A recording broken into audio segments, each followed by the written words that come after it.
अस्सलामुअलैकुम viewers. I hope कि आप सब खैरियत से होंगे और अल्लाह पाक के फजलो करम से बिल्कुल ठीक ठाक होंगे। And welcome back to my channel. आज की जो मैं आपके लिए वीडियो लेकर आई हूँ वो है एक बहुत ही स्पेशल वीडियो। तो सुनिए जी आज वो कौन सी वीडियो है, लेकिन पहले सुनिए। ना ही आज मैं आपके लिए कोई रेमेडी लेकर आई हूँ, ना ही कोई रिव्यू है। ये आज जो वीडियो है वो है थोड़ी सी हटके, यानी कि वो है आज टॉपिक मेरा बच्चों पर के कैसे आप अपने बच्चों की केयर कर सकते हैं। और स्पेशली जो बच्चों के जो बड़े होते हैं तो उनके मसले भी बढ़ते जाते हैं, यानी कि उनकी हेल्थ के बारे में तो हमें बहुत ज्यादा केयर करनी पड़ती है। तो आज ये वीडियो उसी पर है। तो चलिए गाइस आज की इस वीडियो को स्टार्ट करते हैं। पर स्टार्ट करने से पहले अगर आपने मेरे इस चैनल को सब्सक्राइब नहीं किया तो मेरे इस चैनल को सब्सक्राइब कीजिए और मेरी वीडियो को लाइक कीजिए और नीचे दिए गए बेल आइकन को दबाएं ताकि मेरे आने वाली मजीद अच्छी वीडियोस मिलें। जैसा कि आप सब जानते हैं कि औलाद अल्लाह पाक की बहुत बड़ी नेमत है और सेहतमंद औलाद तो अल्लाह पाक की बहुत ही बड़ी नेमत है।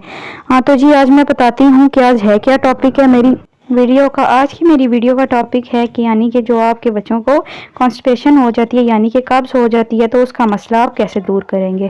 तो पहले जानिए कि कब्ज होती क्यों है। ये इस वजह से होती है क्योंकि 6 माह तक तो बच्चा जो है वो दूध पर आदी होता है, यानी कि उसकी ठोस ग़िज़ा नहीं होती। लेकिन 6 माह बाद वो जो ठोस ग़िज़ा शुरू करता है तो उनका मैदा इतनी जल्दी कबूल नहीं करता, जो जिसकी वजह से उनको कब्ज होना शुरू हो जाती है। हाँ तो जी आज ये आप कैसे मसला हल करेंगे।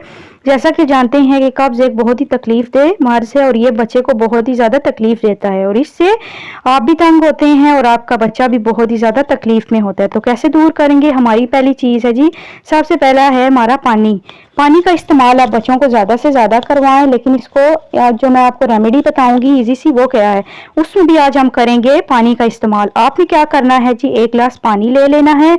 उसके बाद क्या करेंगे, उसी पानी को आपने अच्छी तरह से उबालना है और अच्छी तरह से उबालते रहना है, क्योंकि उबालने से उसके जरासीम भी बहुत ही अच्छी तरह से मर जाएंगे। लेकिन उसको अच्छी तरह से आपने उबालते रहना है। 1 गिलास पानी को इतना उबालना है कि वो आपका रह जाए बिल्कुल 1 कप।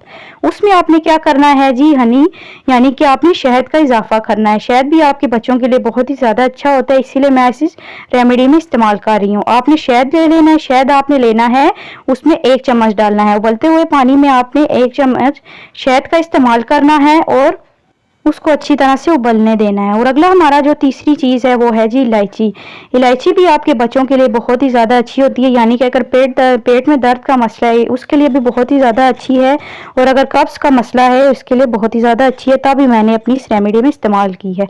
और आपने उसी पानी में 2 इलायचियाँ डाल देनी है। इन तीनों चीज़ों को आपने डाल के अच्छी तरह से उबालना है और उबाल कर जब 1 कप रह जाए तो उसको छोड़ देना है ठंडा होने के लिए और आपने इसका कहवा सा तैयार कर लेना है और बच्चे को अच्छी तरह से आपने ये पिला देना है। दिन में आप 1 मरतबा लाजमी पिलाएं, तो इससे ये होगा इंशाल्लाह जो आपके बच्चे की कब्ज का मसला है वो दूर हो जाएगा, यानी कि आपका बच्चे की जो कब्ज होगी वो दूर हो जाएगी और बिल्कुल आपके बेबी की जो तकलीफ है दूर हो जाएगी और इंशाल्लाह आपका बच्चा जो है बिल्कुल ठीक ठाक हो जाएगा। क्योंकि ये मेरी आजमाया हुआ टोटका है। हमारे जब बच्चों को ये मसला होता है कब्ज का तो हम यही इस्तेमाल करते हैं। तो मैंने सोचा क्यों ना मैं आपके साथ भी शेयर कर लूँ, क्योंकि मेरी यही कोशिश होती है कि हर अच्छी चीज़ मैं आपके साथ शेयर करूँ।